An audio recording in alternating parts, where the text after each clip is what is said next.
Yo everybody, it's me, everybody's friend, Buster Green, and today I'm going to be talking about the brand new Rick and Morty anime, and as well as the overall health of the Rick and Morty franchise, plus its fun spin-off Solar Opposites.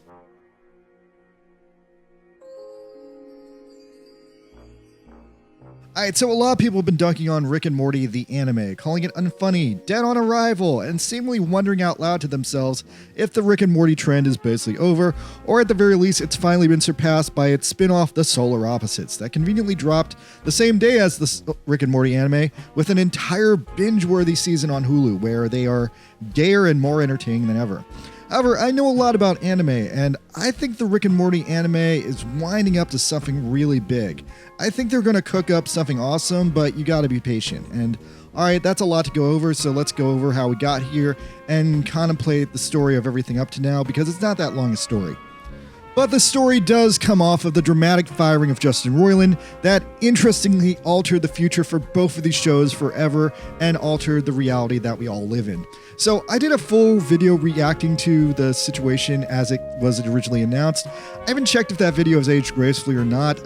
My audio was worse back then, but to sum it up retroactively with the clarity of hindsight, Justin Roiland got industry-wide canceled for being totally unhinged, locking his girlfriend in his basement during the pandemic, which might have been construed in her opinion as a little bit of a kidnapping, but then a court of law found him innocent of that kidnapping claim, so we can all rest easy knowing that he's not a kidnapper. Except then she left him, and immediately after she left him, he started sexting a bunch of underage girls, so that was not cool. And everyone separately agreed that he was also acting like a drug-fueled maniac at work, and he was just making everyone's jobs harder by acting like a giant baby man. So he was officially canceled for all that and never heard from again. Now, I think Solar Opposites definitely got the better deal once Roiland was canceled. Since Solar Opposites was a spin-off show, he was a lot less hands-on in the creation of it and its responsibilities to the show's plot and whatever. All he really did on the show was voice the main character Corvo, so they replaced him with an extremely comedic recast where he's now replaced by a random British guy. The new Corvo actor is actually so good, I'd even be okay with him redubbing the earlier seasons just for all-around consistency. The other thing is that Roiland had an extremely minimal impact of the plot of Solar Opposites, so overall, Solar Opposites just basically stayed the same show and has seemingly only gotten better since Roiland's firing, as the characters have more organically grown into themselves and the writers have gotten more used to figuring out what the show is. Also, yeah, Solar Opposites this season was awesome. It continues to rock out. They had an awesome Tom and Jerry tribute episode and a few more episodes with that wacky evil teacher who reminds me of a worse and more realistic version of Kawakami from Persona 5. And probably the best part of Solar Opposites is its ongoing story, The Silver Cops, a long overdue laser-focused parody takedown of the undeniably sexually uncomfortable perverted 1980s Thundercat clone, The Silver Hawks. Meanwhile, Rick and Morty has seemingly lost all its edge, which it turns out the edge there might have been Justin Roiland all around. Even though Roiland was a drug-fueled pedomaniac, Roiland was more impactful on the plots of Rick and Morty than we previously noticed now that we have examples that have removed him.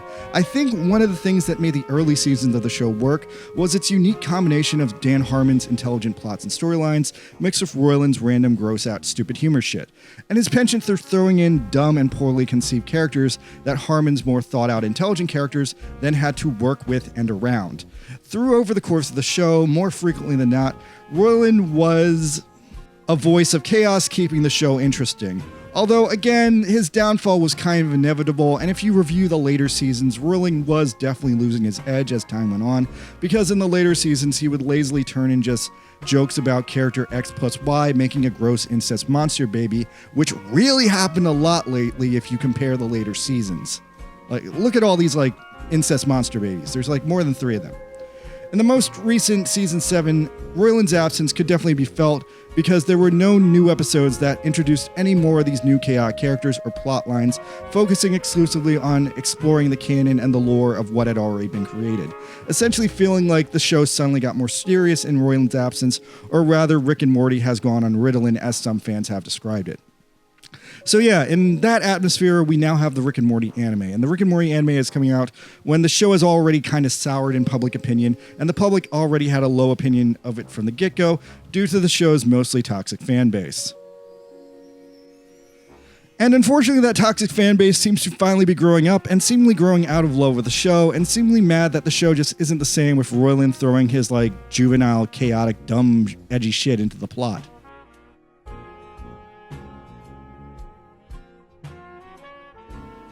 Alright, with all that out of the way about the current state of Rick and Morty, let me now get into the anime, because the anime is essentially like the four-fish Rick and Morty anime, but it's our first full-length one that got the Rick and Morty anime name and all the hype that came with it.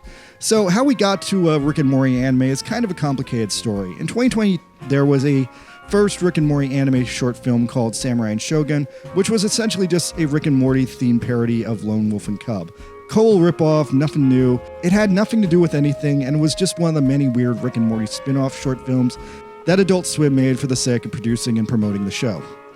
Remember that really badly drawn Australian one, or the one where Rick and Morty were a court and a criminal? It was one of those. I'm gonna quickly mention that the Samurai Shogun thing had a continuation 2 years later as a part of the Adult Swim Festa, and that's worth mentioning because I didn't know about that until I found it while researching this video. The next Rick and Morty anime was Rick and Morty vs. Genocider, released a few months later. Now, this anime was written and drawn by Takashi Sano, and it had an extremely weird, non-coherent through line with scenes shown out of order, references to Japanese mythology, and it seemingly had this weird, deep existential ending, implying that Rick and Morty are actually the same being in a shocking twist. And Morty's destiny is eventually to grow old enough to grow into Rick. That's actually why the show never shows a young Rick, because a young Rick would just be an old Morty. Something that had been lightly hinted at before as a possibility, and through some sort of cause and effect causality route, maybe it's possible, but it's a pretty bold and nonsensical theory. And this show just presented it up front as reality. Now, it's definitely a kind of ending that impresses stoners and all that, but I don't know, it's got too many plot holes if you actually think about it. How can Beth be both Rick's daughter and Morty's mother if they're both the same person? It's kind of illogical if you really get down and think about it, but yeah. Nonetheless, Genocider did gangbusters in the ratings, and it is the main reason that Rick and Morty, the anime, eventually got greenlit. So after that, Takashi Sano did another short film called Summer Meets God, Rick Meets Evil, and this was just another thing all about summer. That one wasn't as good, but I guess it showed he was committed to the idea or something. And then there was a third Rick and Morty attempt called The Great Yokai Battle of Akihabara by Masaru Matsumoto, in which Rick mostly destroys Japan and unleashes an army of ghosts while trying to fix his toaster, which I guess is in line with the asshole nature of previous Rick and Morty projects.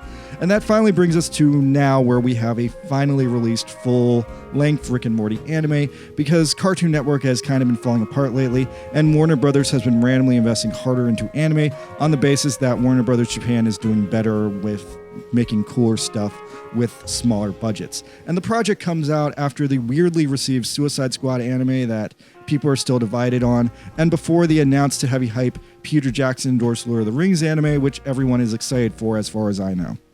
Now, so yeah, Rick and Morty the anime is essentially a spin-off to the Rick and Morty vs. Genocider short by Takashi Sano. Sano is now the director of this full anime, and it is his second full anime after his well-received short series, The Tower of God. So the biggest thing that I think is a detriment to Rick and Morty the anime is it was supposed to be released after season 6. And unfortunately, after season 6, Rick and Morty season 7 came out. And yeah, that's been a disastrous idea. Rick and Morty season 7 again wasn't well received from the get-go because of the whole Roiland cancellation situation, and essentially because of the fact it's set before season 7, I have to essentially unlearn and unconsider whatever did happen in season 7 to fully make sense of it, which is confusing to people. I also think it's a bit of a restriction that Sano has to do it this way, and I would have been a lot more excited if this was just a fully non-canon story like Genocider was, that doesn't somehow tie back into the greater Rick and Morty story, but I think because they had to advertise this as a real and true project, it had to fit into the real and true canon. Even then, the show mostly seems like it's trying to be its own thing, but the weird tie-in to squeezing it between season 6 and 7 seems like an unnecessary restriction that makes it harder for normal people to understand it. So the next problem with the show is the weird tone of it. So randomly, this has just the tone of your average pretty normal anime, with the only real thing reminiscent of it is that Rick and Morty have a couple of scenes where some of the bad guys they're fighting have some randomly humorous pop culture banter, but technically that isn't even a thing from Rick and Morty, it's a thing that Quentin Tarantino invented for Pulp Fiction. So yeah, I know a lot of people hated season 7 because it seems to have lost all Roiland's humorous edge, and now with the anime, there's basically no humor at all. Because it's not really about a humor anime, it's about Tadashi Sano wanting to do his thing and tell another deep and intense Rick and Morty story like Genocider was, while this time getting to play with the official lore. Now, a lot of people over the years have wished for a Rick and Morty live action feature film, and I think by all accounts, Rick and Morty the anime is that. It's just through the ultra-serious Japanese lens of Tadashi Sano, and the humor of the show has been a bit lost in the levels of translation from the English version to the Japanese version, and then back translated and dubbed into English. Sano's goal isn't to make an entertaining and funny Rick and Morty story, it's to tell a deep and interesting multiverse story that will make people go, whoa! And I do think that, especially in the second episode, they did reestablish Rick as being a tough and dangerous galactic threat. This was something that was really emphasized in the earlier seasons of Rick and Morty, before they just kind of dropped it and made Rick a normal wacky grandpa with like infinite possibilities. Like the equivalent would be as if we ever got a Family Guy anime entirely focused on the season 1 Family Guy plotline of Stewie Griffin being a serial killer obsessed with killing his mom with his sci-fi bullshit. This is kind of funny because the show dropped that plotline years ago to focus on Stewie just being a mundane gay hipster character and the butt of like every joke about gay people. The other thing is that in the first episode, it didn't really wow anyone, and I guess that was because the plot was a little confusing. So let me just act as if I know what happened, because I think I do, but maybe I don't. There used to be this joke among people that Rick and Morty was the smartest show for not stupid people. And if you want to watch Rick and Morty, you need a high school diploma and understand it. Now, Rick and Morty the anime is seemingly another step up on that ladder, going way deep into the show's lore, going way deep into a juggling array of quantum physics. And at this point, I would say that Rick and Morty the anime is a show that was created that you need a college diploma to understand, not just a high school diploma. And I think that's another thing that's turning a majority of like basic viewers off. Now, all of that being set aside, let's talk about this first episode again. So the plot of the first episode is that Rick randomly decided to trap Morty in a VR game for some reason, and he's been living his entire life inside it. Now, this is a callback to that one episode of Rick and Morty where Morty lived an entire life in a VR game called Roy at like a Dave and Buster's parody called Blips and Shits, except unlike that episode where that was a 5-minute joke about, oh, how horrible that your whole life could be a VR game, in this episode, the whole episode is this game, and we're seeing various different Mortys play out various different plays of the game, and it's kind of ambiguous and not explained what we are actually seeing. So based on what I saw, my view is either A or B. A, there are several different Mortys throughout the multiverse playing this game at the same time and having several different outcomes with their gameplay. Like one guy becomes the president, one guy gets a girl, and one guy has a friendship with like an armor guy, and another guy becomes a bum. Or B, maybe we're seeing the same Morty play the game multiple different times in multiple different ways. He might be saving and trying to reset the game to try and control the outcome where he ends up with Elle, the perfect girl. I'm going to say that while it's ambiguous in the episode about what's actually happening, there is a post-credit scene that a lot of people missed that does clarify that there was a Cronenberg version of these events happening to Cronenberg Morty in the Cronenberg timeline, and that clarifies that it was scenario A where every Morty in the multiverse was playing this game at the same time, so they were basically doing multiverse multiplayer. Another thing that's really throwing people off is the show's voice acting.